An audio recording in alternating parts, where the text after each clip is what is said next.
Hello, welcome back. In the last screencast, I had recommended that you go to the Rails guides and learn more about associations. In particular, I pointed to two associations, the has many and the belongs to. This is where we are going to be using those. So far in our application, we only have one table, which is the post table. Next, we want to create the users table. And for that, we're going to be using a gem called Devise to add the users and to add authentication to our system. Okay, so but before we move on to that, let me just show you where the rest of these screencasts are. If you want to follow along and catch up to where we are, you can just go to zambezi.app. That's where I am adding these screencasts. If you would like to clone the application, it's go to repositories, and it's the application called blog 522. I'm sorry, I had called it 22 in the earlier screencast, but it's actually blog 522. So you click on the blog 522 and you can either clone it or download it from my GitHub page here. Next, to learn more about the gem that we're going to be using, you can go to the device, go to their website, their webpage on GitHub, and then you can read more about it here. Another way to get to it is let's type in device. This is where we're going to get the gem. So we're going to do two things here. Get the gem, and I'll show you how to access their website from here. So click on search. So we searched for device, and this is where it brought us. We want device 4.4.3. Click on that, and then click on the copier here that says copy to clipboard. Click on that. It's on the right if you cannot see it, under gem file on the right there. Just you see the hand, just click on that. It'll copy that to your clipboard. And that home page I was telling you about, you can access it through where it says links. You can either click on the home page, there you go. And then another place you can check out is the documentation. That's another way to get there. All right. Next, let's fire up our project over here. So let's go to our project. The project directory. And I'll just show you, in case you're using Vim or Atom, this is what it looks like. This is where you want to go. This is, you want to add it to this gem file here. So I'm showing this to you in a Sublime text. But I'll go back to my favorite text editor, which is Vim, and I'll just type in Vim gem file. And you can do the same if you are learning to use Vim, or if you're using Vim to follow along. Okay. So in a few seconds here, we are going to see our Vim, our gem file in Vim. And then I'm going to paste the gem right in there. You will see it in line 16. I have device 4.4. Okay. Next, you want to type in bundle install. Remember how we install gems? Bundle install.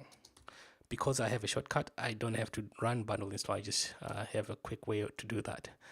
Okay, but in case you are wondering how it was done, let me just go back here and let's close this. You type in bundle install like that. Okay, that will install device. All right. And then if you want to see the version of device, if it was installed, you can say bundle. You can type in bundle show device. You don't have to do this, but just another way to see the version of device that you have. You see right there, it's 4.4.3. That's the one we installed. Okay. Our next step is to fully install device, and we're just going to run the following command. Let me clear my terminal. Rails G for generate device colon install. Okay, this will fully install device.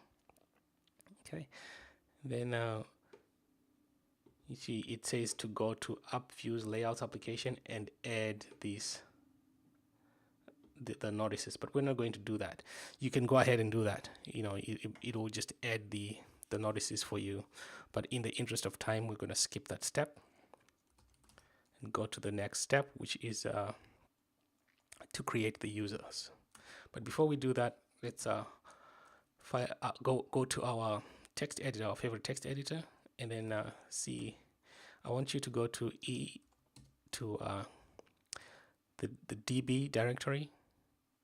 It's in the root of your project. So DB, and then go to schema, and then you will see that so far we only have one post, like I was saying. In line 15, right there, we have the posts table. Okay, so now we're going to create the user table using Devise. So let's go to our terminal and type in Rails generate Devise. Actually, it's Rails generate Devise, and then we want to type in user. So this will create our user migration file, this step here. So our user migration file has been created, and let's go see what it looks like. I'm going to split up my Vim terminal here. On the right, on both sides right now, we are seeing the posts table, but I'm just going to go to the migration that we just created so you can see it. There's the user table, the user migration file. We have not yet created the table. As you can see on the right there, the user table has not yet been created. Okay, now we're going to create it by running the following: Rails db migrate. Rails db migrate. This will create the users table.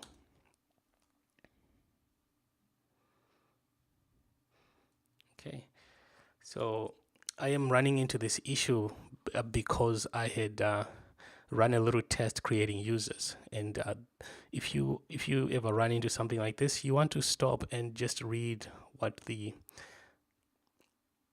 it and see what it's saying. It says table users already exists, create table users, but we looked and we saw that it doesn't exist.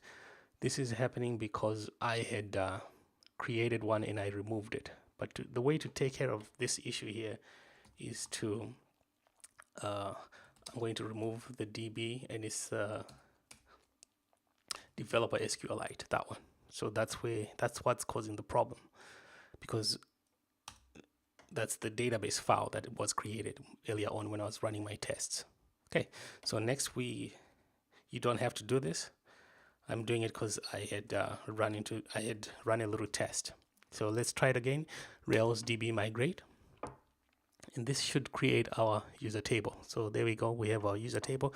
And now let's go verify in Vim if it was actually created.